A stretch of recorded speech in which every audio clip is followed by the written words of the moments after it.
Have you ever noticed how the timing and the rhythm of English is a bit different to a lot of languages? Well, today I'm going to tell you why. Let's talk about it. Hey up, mate, and cheers for finding this video today. I appreciate that. If you're new around here, my name is Dan. I'm a British English teacher, and I'm here to help you communicate more confidently in English. So today, we're talking all about English being a stress-timed language and why, if you get it wrong, it'll make you sound a bit weird. There's a lot to cover today, so let's talk about it. So, one reason that you might sound robotic when speaking in English, it's not what you think. It's probably not your accent. It's probably not, unless you're, reading everything from ChatGPT or something. It's probably stress. And I don't mean stress as in anxiety, as in, everything's so stressful. What I mean is stress in language, right? So there's some things that we need to put the cards on the table and make sure are understood before we move forward. So stress is incredibly important in English. Now, English is a stress-timed language.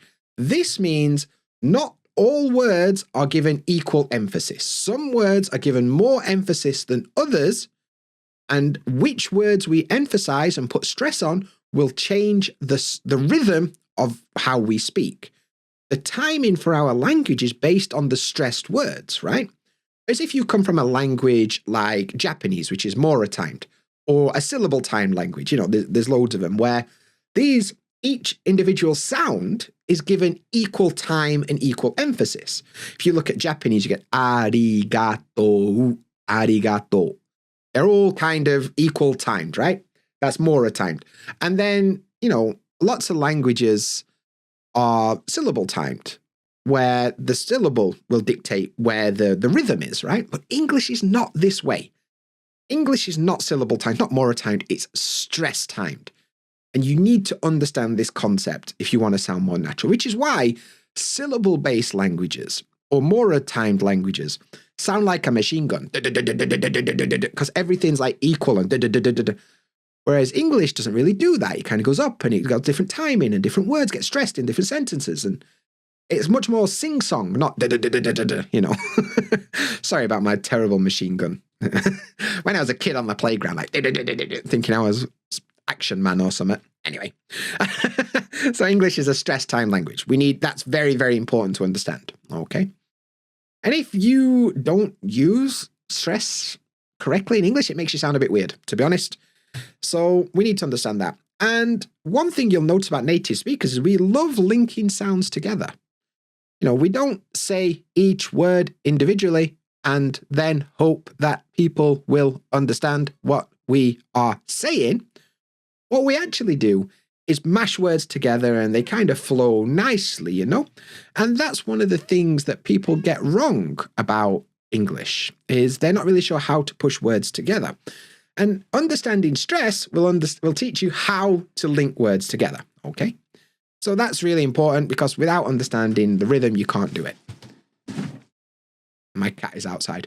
And the other thing is rhythm and stress and intonation can completely change the meaning of what we're trying to say. Like, depending on which words we want, depending on which words we want to say and which message we want to imply, we can do that just by emphasizing different words. And if you get this wrong, you can imply a meaning that you didn't really intend, And that I think that's really, really important.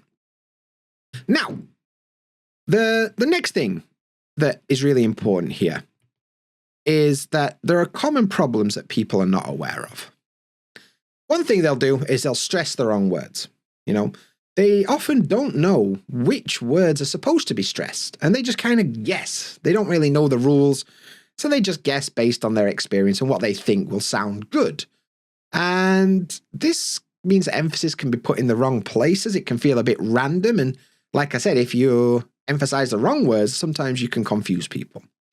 So stressing the wrong words is a really common problem from English learners. The other thing that people don't do is they don't use weak forms, right? In English, unstressed words often have slightly different pronunciation. So understanding that there's different pronunciation changes how we link words together. And you get this when people will pronounce every single word kind of stressed. I am going to the shop. I'm gonna shop. See how different that is? I'm gonna the shop. I'm gonna shop. And I can only do that with weak forms and contractions. And if you're not using those kind of things, then you're going to sound a bit robotic. Okay. And yeah, misunderstandings from stressing the wrong word. I'll give you an example a bit later on of how the stress can change the meaning. And it can sometimes be more about how you say something rather than what you actually say. Especially in British English, we'll have to talk about British English indirectness at some point, where the words are not really the meaning. The meaning is how it's said and who said it. So we'll talk about that later. But these are some common problems that arise from not understanding stress in English. Now, I'm going to do my best to kind of explain stress to you today. So this is what you should do. First of all, you're going to want to learn the rules, right? There are rules for this that are generally not like a lot of rules in English which don't make much sense and half the stuff doesn't follow it. These rules are pretty good. They follow most of the time. Now, when we think about words in English, we can put them into two groups, right? The first group is meaning words. These are the words that carry the meaning in the sentence, yeah? And this is things like your nouns, your verbs, your adjectives, your adverbs, these kind of things. These are meaning words. This is what conveys the meaning of what you're trying to say, right? The other group are function words or grammar words. We're talking prepositions. We're talking things like, what's the word? Completely gone blank. Prepositions and articles and, all the determiners is the word I was looking for. All these kind of things, right? Now, these things don't really have a meaning on their own, but they're used as part of the system of English grammar to give additional information based on the other words in the sentence, right? So we've kind of got these two groups. We've got the meaning words and we've got the function words, right? Now, naturally, in a regular English sentence, the meaning words are going to be stressed. So your nouns, your adjectives, your verbs. And the other words, the function words, are going to be kind of unstressed or weak, as we say. So if we take a sentence like, I fancy a cup of coffee. We look at this sentence, the verb fancy, okay, that's going to be stressed. Cup, okay, that's a noun. Coffee, okay, that's a noun. So they're the stressed words because they're the meaning words. If I say to you, fancy cup coffee, you can probably guess what I'm trying to say, right? Fancy cup coffee. Yeah, I do fancy a cup of coffee. However, if I say, I are of, doesn't make much sense, does it? I are of, oh yeah, please. What? So those words are going to be weak. They're going to be unstressed. So you'll end up with, I fancy a cup of coffee. I fancy a cup of coffee. And then you start to hear that rhythm. If you clap along with it, I fancy a cup of coffee. I fancy a cup of coffee. And you kind of get that rhythm to it, which is a big part of English, right? So learn the rules. Which words are stressed and which words are not stressed, okay? The next thing is learning weak forms. Like I said earlier, a lot of these function words have got a weak form. If you look in the dictionary, right, you'll find that there's a strong pronunciation and a weak pronunciation for a lot of these words. Let's, for example, take a look at and, and, A-N-D, and. However, you'll often hear people say, n. I don't say fish and chips, black and white. I say black and white, fish and chips, n. And that's important because that helps us link. So if I say, I don't know, for example, dog and a ball. Yeah. So dog and a ball. But and becomes n. Dog and a ball. However, a has got a weak form, which is which is just a schwa sound in English. So and a actually becomes unna. Dog and a ball. Dog and a ball. Dog and a ball. See how different that is to dog and a ball, right? Dog and a ball. So understanding weak forms shows you how they kind of link together, right? And, things like and is un, a is to is t, of is of, and there's a bunch of them, right? So look up weak forms in the dictionary. Whenever you're not sure, go look them up and see if there is a weak form, okay? And we talked a little bit earlier about then learn how to link sounds together.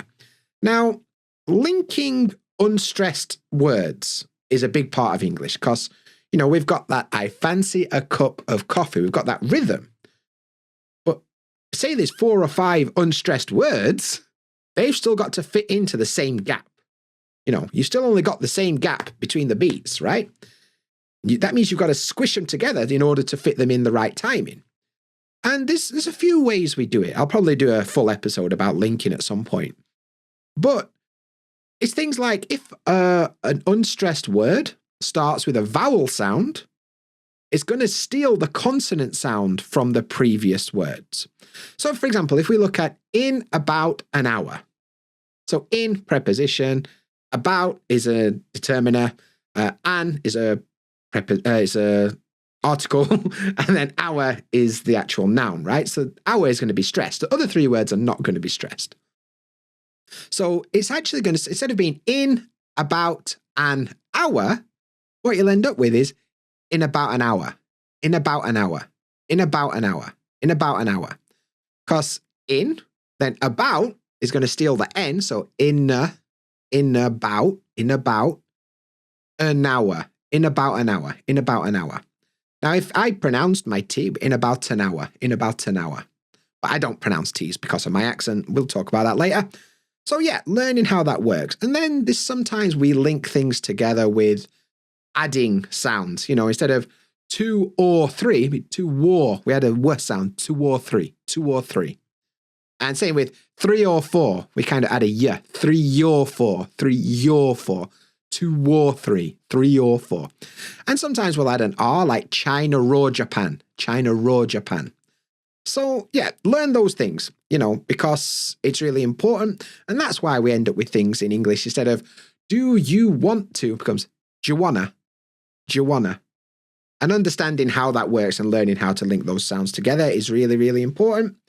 And another thing you can do is practice shadowing. I talk about shadowing a lot. I've made a full video about it on the channel, and I've talked about it loads because I think it's really good. And shadowing is basically an exercise where you find a native speaker speaking and you try and copy them. You're not trying to copy what they're saying so much as the rhythm and the stress and the intonation. When do they go up? When do they go down? All that kind of stuff. So practice shadowing with native speakers. And if you're really struggling with a lot of this stuff, right? You're not really sure the rules. You're not really sure about weak forms and sound. In my Brit Speak Mates community, I recently did a full deep dive on stress, and I go in full detail about everything. It's available in the Brit Speak Mates community as a live workshop that you can check out. So if you want to know more, check out Brit Speak Mates. The link is in the description and all that good stuff. And you'll also get a bunch of shadowing practice in there as well. So win-win, to be honest. So check out Brit Speak Mates.